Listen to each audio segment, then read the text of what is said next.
Farrah Fawcett has passed away after her long battle with cancer. She was the poster girl who became a cultural phenomenon, the actress who fought to be taken seriously. I'm not real comfortable talking about myself. And I think that I've been very sheltered in that people keep a lot of things for me because it's hard to read. And the woman whose final battle played out under the relentless glare of cameras. Farrah Fawcett's life seemed golden from the outside, but behind that famous smile lay a story of struggle, heartbreak, and ultimately, a tragedy that the world almost missed. This is the real story of Farrah Fawcett. My life has changed in so many profound ways because of going through this experience with her. I've learned to have a lot more courage in life, to be less afraid, to be more grateful, to be grateful for every single... America's Golden Girl. Farrah Lenny. Fawcett arrived in the world on February 2, 1947, in Corpus Christi, Texas. She was the daughter of an oil field contractor and a homemaker, growing up in a typical middle-class American household. From an early age, it was clear that Farrah possessed something special. Her natural beauty turned heads wherever she went, but she was more than just a pretty face. She was smart, voted most beautiful by her classmates at W.B. Ray High School, and went on to study art at the University of Texas at Austin. But Hollywood came calling. In 1968, after being spotted by a talent scout, Farrah moved to Los Angeles with dreams that millions of young women shared. She started with small roles, appearing in commercials for everything from toothpaste to shampoo. Her sparkling smile and cascading blonde hair made her a natural fit for advertisements. She landed minor parts on television shows like The Flying Nun and I Dream of Jeannie, slowly building a resume that would eventually lead to something much bigger. In 1973, she married actor Lee Majors, star of The $6 Million Man, and became known as Farrah Fawcett Majors. It seemed like the beginning of a fairy tale. Little did anyone know, the real story was just getting started. The poster that changed everything. In 1976, Farrah agreed to a photo shoot that would fundamentally alter the course of her life. The now iconic red swimsuit poster was shot in her own backyard, a spontaneous decision that captured her natural, carefree energy. The photographer, Bruce McBroom, later recalled how Farrah styled her own hair and chose her own outfit. The result was pure magic. That poster went on to sell over 12 million copies, becoming the best-selling pinup poster in history. Suddenly, Farrah Fawcett wasn't just another actress trying to make it in Hollywood. She was everywhere. Young men plastered her image on their bedroom walls. Women copied her feathered hairstyle, spending hours trying to recreate those perfect golden waves. Salons across America reported unprecedented demand for the Farrah. She had become a phenomenon, a symbol of 1970s beauty and femininity that transcended typical celebrity status. But that poster, while making her famous, also became a cage. People saw her as a fantasy, not as a serious actress with range and depth. The image of Farrah in that red swimsuit, smiling with windswept hair, would follow her for the rest of her life. It opened doors, yes, but it also trapped her in a specific role that she would spend decades trying to escape from. The poster made her a star, but it also defined her in ways she never anticipated or wanted. Breaking free from Charlie's Angels. When Charlie's Angels premiered in September 1976, it became an instant sensation. Farrah played Jill Monroe, one of 3 beautiful private detectives working for the mysterious Charlie. The show was criticized by some as Jiggle TV, focusing more on the star's looks than substantial plots, but audiences didn't care. The ratings were phenomenal, and Farrah became the breakout star. But here's the thing. Farrah hated being trapped. Despite the show's massive success, she left after just 1 season, a move that shocked Hollywood and infuriated the show's producers. She wanted to pursue a film career, to prove she could do more than play a pretty detective in tight outfits. The network sued her for breach of contract, and eventually, she agreed to make guest appearances in subsequent seasons to settle the lawsuit. The decision was bold, perhaps too bold. Her film career didn't take off the way she'd hoped. Movies like Somebody Killed Her Husband flopped at the box office. Critics and audiences seemed unable to see her as anything other than Jill Monroe from Charlie's Angels. Walking away from a hit show turned out to be a risky gamble that didn't immediately pay off, and Farrah found herself in professional limbo. the Ryan O'Neal roller coaster. While Farrah's professional life struggled, her personal life became even more complicated. Her marriage to Lee Majors crumbled under the pressure of two competing careers and constant media attention. They divorced in 1982.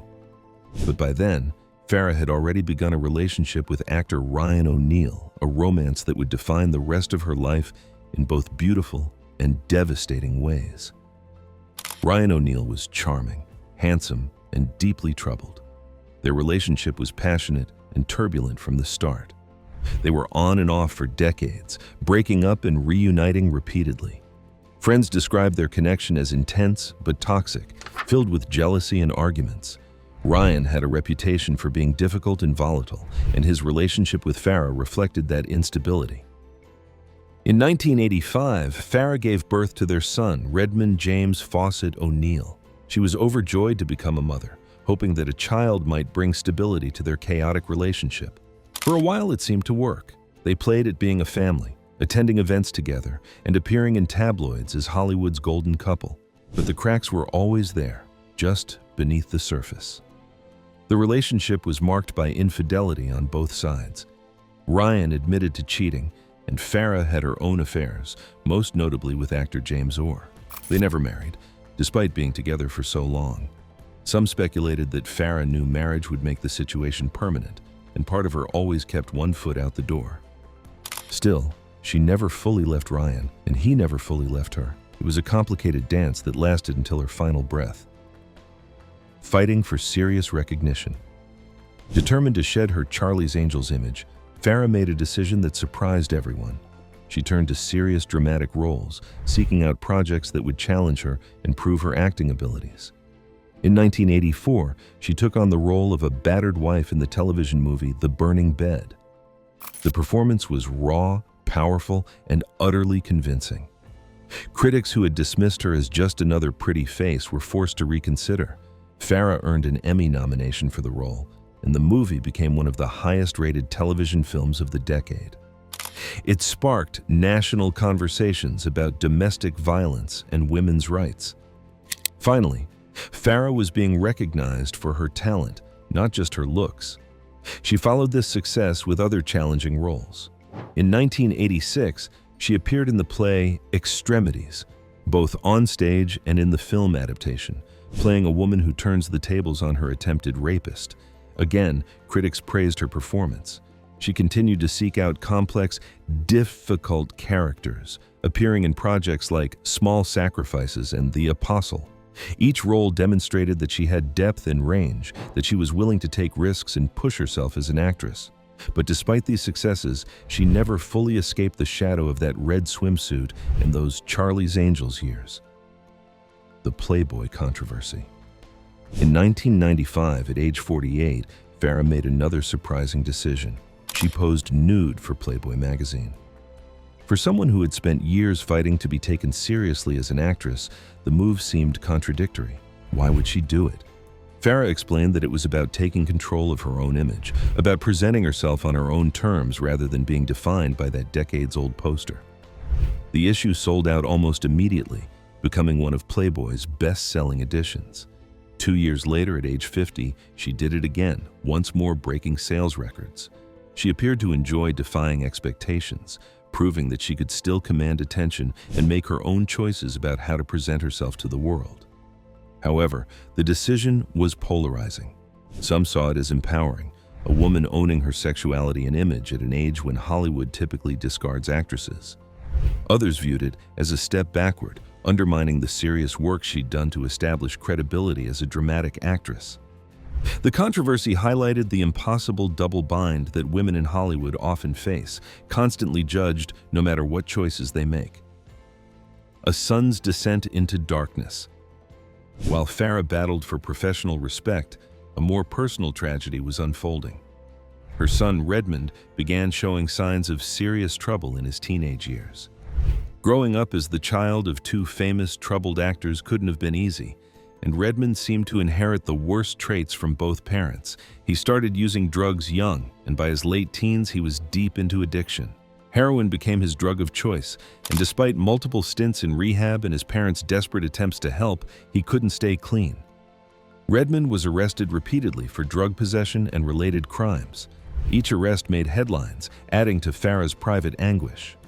The situation devastated Farrah. She blamed herself, wondering if her tumultuous relationship with Ryan had damaged their son irreparably.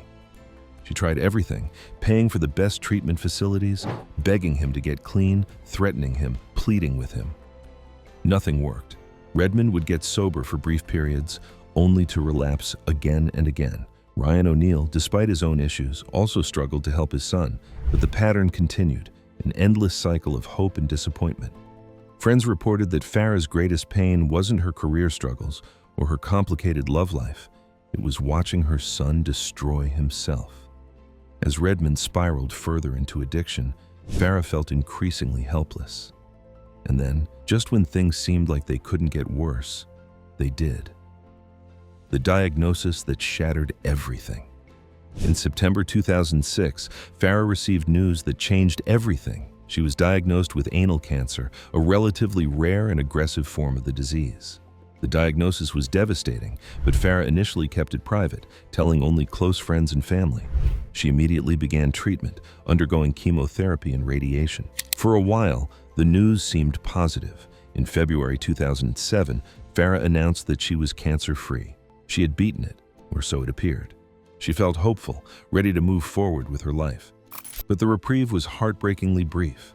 Just months later, the cancer returned, and this time it had metastasized, spreading to her liver and other organs. The recurrence was a crushing blow.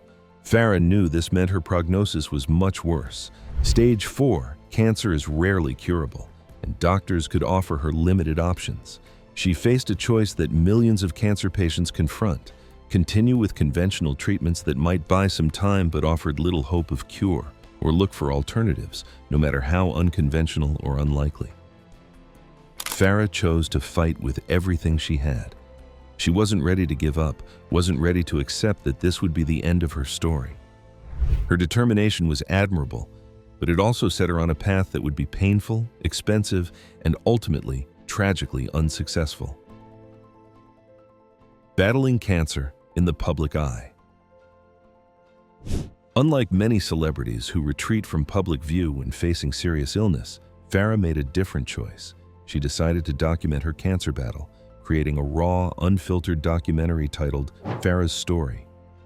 The film showed her at her most vulnerable, suffering through painful treatments, losing her famous hair, dealing with the side effects of aggressive chemotherapy. Why did she do it? Farrah explained that she wanted to help others facing cancer, to show the reality of the disease without Hollywood gloss. She wanted to raise awareness and perhaps give courage to others fighting similar battles. The documentary aired on NBC in May 2009 and was watched by nearly 9 million people. It was brutally honest, showing Farrah vomiting, crying, and struggling through each day. The public response was overwhelming. People who had only known her as the smiling poster girl or the Charlie's Angels star saw a completely different person. Here was a woman facing death with courage and dignity, stripped of all vanity and pretense. The documentary earned Emmy nominations and critical praise for its unflinching honesty. But there was also criticism.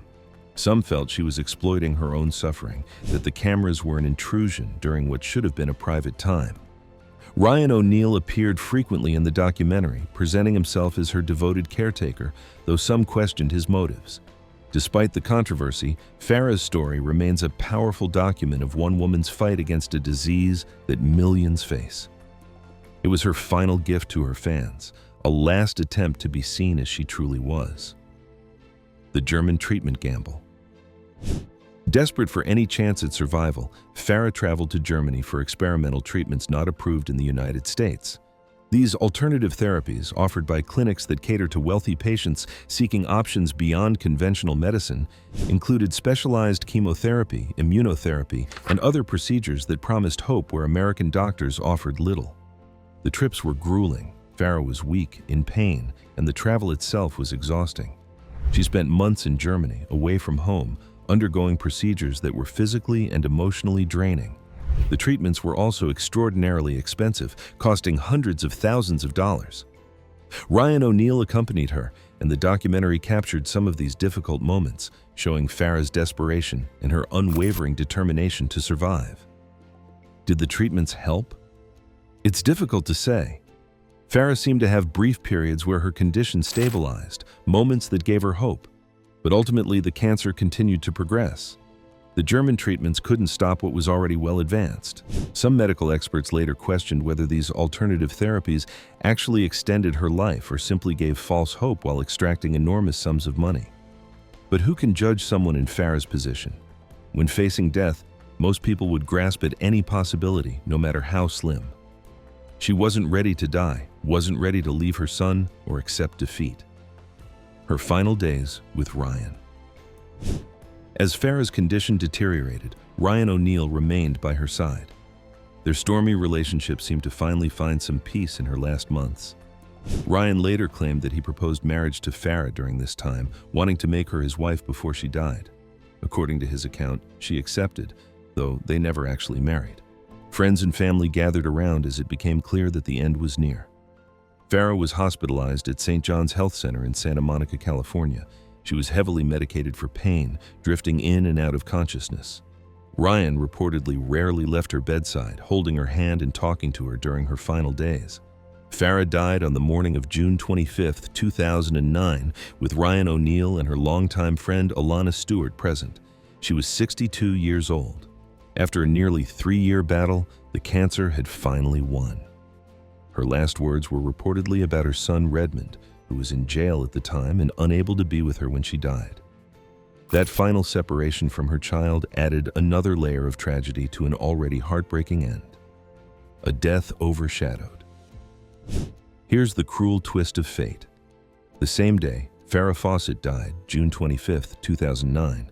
Michael Jackson suffered cardiac arrest and died just hours later. The king of pop's death dominated every news outlet, every headline, every conversation. Farrah's passing, which would have otherwise been major news, was almost completely overshadowed. The media coverage was lopsided, understandably perhaps, given Michael Jackson's global impact. But for those who loved Farrah, it felt like one final injustice. Even in death, she couldn't escape being eclipsed, this time by an even bigger star. Her memorial service was held on June 30, 2009. A private ceremony attended by family and close friends, including Ryan O'Neal and her Charlie's Angels co-stars. Farrah Fawcett's story didn't end the way anyone hoped. She fought hard, lived boldly, and struggled constantly against the limitations others tried to impose on her. She was more than a poster, more than a hairstyle, more than a single television role. She was a complex woman who loved deeply, suffered profoundly, and faced her final battle with remarkable courage. And while the world was distracted on the day she died, her legacy remains. She showed us that beauty and strength aren't contradictory, that fighting for respect is worth it, and that even when the cameras are rolling, real human suffering and dignity can shine through.